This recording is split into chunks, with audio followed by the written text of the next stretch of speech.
people came from Queens, everywhere.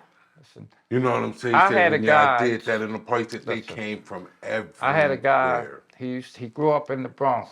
Late great Popeye, brother to Butchie LaRock, the third person that took LaRock on his name. We grew up in the Bronx, and he moved to Cali and became a pimp. And he used to come once a month to a Cool Herc party, fly in, and he said that was Cali. something you couldn't understand. And for Popeye, he didn't dance because he's a pimp. He used to dance with his fingers. He used to be like, Coke, put on that James Brown, Sex Machine. And that's as far as he dancing. But he had 20 ladies, you know. But again, to show you the love everybody had. You know, just like now they getting into, did Spanish was there. There was all nationalities. That's one thing I say with me, myself. I never had a prejudice bone in me because athletics taught me different. You know, athletics ain't a color. Like I did all sports. I had a friend, Wong Lu. He was Korean, Chinese.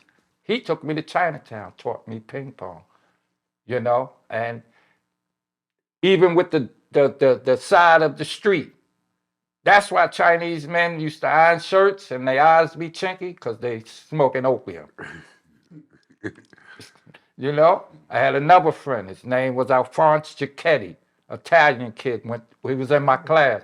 His father owned a shoe store. That's how I had custom-made Italian shoes on my feet. I had a Jamaican friend. He was with what he do. You know, again, I didn't have no prejudice. You know, true again, born in the Bronx, man. You know, I know my people come from North Carolina. I know how the other side is, but once again, until you bring it on me, I don't bring it back on you. You know, so growing up as a kid, man, I remember going to church. That wasn't a choice. We didn't have a choice to dress till you got old enough. You know, your mother put your clothes out of whoever. You had 3 sets of clothes: school clothes, play clothes, and church clothes. You know, where that went. You know, once again, the principles. And now I see church taught you how to listen because you couldn't talk in church. This is why nobody listen no more than nobody. Not to say religion is what it is, man. Yeah. Just say that again. Say that again. You know, like I said again, church teach you how to listen because of the fact you couldn't talk over the pastor and your mother or whoever smacked you in your mouth. You had to listen. So on that level, it's just a level of religion, you know, till you're able to make a choice. But you better believe in something, you know, because that's how I was, man. I believed in a higher power. It's just after a while I got old enough because a story, my grandfather, my grandmother was the deacon lady. She went to church every Sunday, rainstorm, whatever. As I got old, I had to drive her to church. But my grandfather, he wouldn't go. He would only go if they give her a award or something. And as I was like 15 going on 16, so I used to drive her to work because I was 16. I started getting a permit license.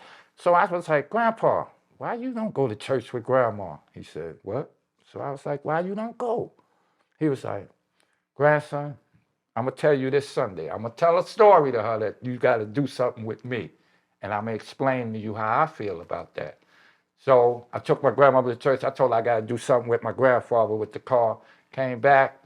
He took out 3 Bibles, the Quran, the regular Bible, even the Mason one. And he said, look, this is our religion here. He said, but some of them pastors, like, keep coming around. Damn, I thought I shut it off.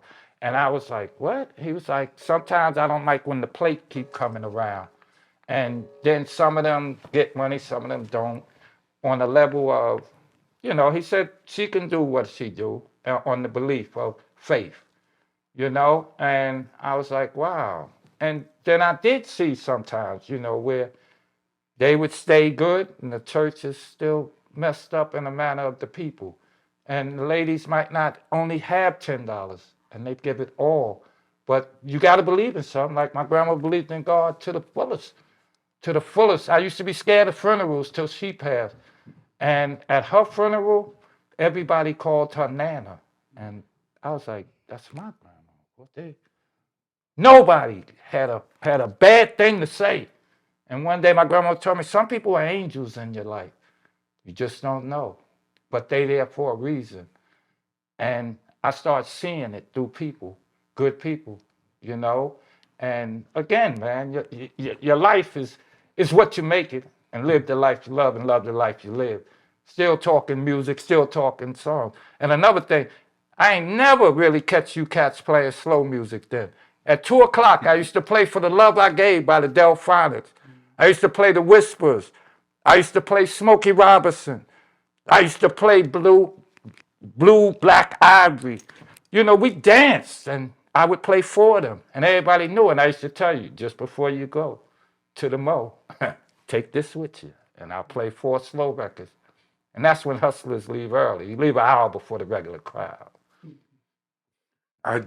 Speaking on the church thing, because that really hits home to me. You know, I grew up, everybody know on the platform that, you know, Yes, where I yes. stand at with that.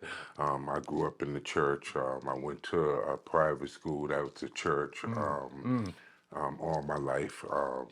And I was on the usher board, all of those things. Went to Sunday school, had to do everything. And I could say that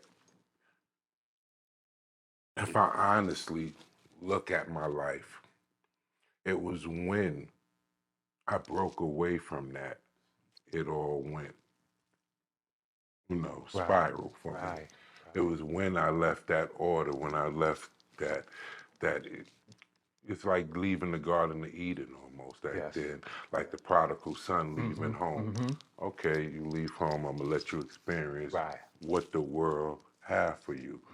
I'm thankful to God. I'm thankful for the Lord that I was that prodigal son that woke up in the pig's pen like, whoa. You know, I come from something better than this. You know what I'm saying? You know, I agree, 100%. and I got up and I Yes. looked forward to go back home. And yes, I do think that that's one of the things that's missing. Yes. You know, It's fact. yeah, Like I said, that's why I said I gave the part of going and seeing, but that was the part. That was the part. And these young kids don't have it. Yes, they They don't have it. They don't. You know, I mean, we always blame it on the drugs, took over the parents, which it did a lot, but still the principles we got away from. Everybody, we did.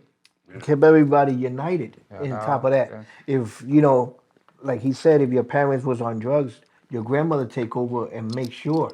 So there's always a guardian looking over you and taking you to keep you in line and make sure that you were safe in a safe haven. Yes. You know. But look, if we your had- mom's sorry, Yeah, go ahead. If So your we just mom's talking. was doing her thing and you know with 2 or 3 different men or whatever, you know.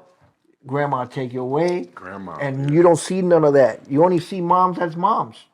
You What know, you see happened to dad as dad. Like I said, what happened to your godparents? They don't have that no more. Right, they don't have that no more. You know, that was in case your parents that was mess up. major. Right. Yeah, that was major.